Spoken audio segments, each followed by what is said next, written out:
ആ ചേച്ചി വന്ന് ഒരു ദിവസം മുഴുവൻ ബാങ്കിലിരുന്നു. നാളെ രാവിലെ എനിക്ക് അയച്ചു കൊടുക്കേണ്ടതാണ്. എൻ്റെ മോനെ പിടിച്ച് ജയിലിലിടും ഗൾഫിൽ.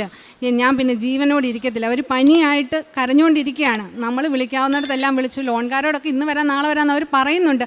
എങ്കിലും ഇതൊരു സാമാന്യം വലിയ തുകയാണ്.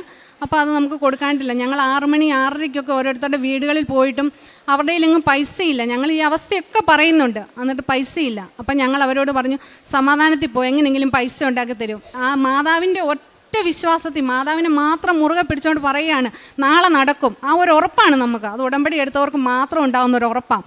അപ്പം ഞങ്ങൾ വിട്ടു. എന്നിട്ട് രാവിലെ നോക്കിയപ്പോൾ പൈസ ഇല്ല. ഒരു 11 മണിയൊക്കെ ആയപ്പോഴത്തേന് 11 മണി സമയമൊക്കെ ആയപ്പോഴത്തേനും ഒരാൾ വിളിച്ച് പറയാണ്, സാറേ ഞാൻ ലോൺ അടയ്ക്കാൻ വരുവാണ്. അന്ന് രാവിലെ ഞാൻ മാതാവിനോട് പറഞ്ഞു, മാതാവ് ഇവർക്ക് ഈ പൈസ കൊടുക്കാൻ പറ്റിയാൽ ഞാനിവിടെ വന്ന് സാക്ഷ്യപ്പെടുത്തിക്കോളാം. ഞാൻ കരഞ്ഞു പറഞ്ഞിട്ടാണ് പോയത്, മാതാവ് കൂടെ വരണം, വന്നേ പറ്റത്തുള്ളൂ. അവർ 11 മണിക്ക് ഒരാൾ വിളിച്ച് പറഞ്ഞു, ഞാൻ ലോൺ ക്ലോസ് ചെയ്യാൻ വരുവാണെന്ന്. ഉടനെ തന്നെ നമ്മൾ അവരെ വിളിച്ചു. അവർ 11 മണിക്കെന്ന് പറഞ്ഞാലും പൈസ മാറി വരുമ്പോൾ കുറച്ച് സമയം എടുക്കും. അവരെ വിളിച്ച്, ചേച്ചി പൈസ ആയിട്ടുണ്ട്. അപ്പം അവർ പറഞ്ഞു, ഞാൻ വരാൻ തുടങ്ങാം, നിങ്ങൾ വരണ്ട, പൈസ ഇട്ട് കൊടുത്തേക്കാന്ന് പറഞ്ഞു. അവർ ആ പറഞ്ഞ പൈസ ആ സമയം നമുക്ക് 11 മണി സമയത്ത് കിട്ടി. നമ്മളത് ഇട്ട് കൊടുത്തു. ഈ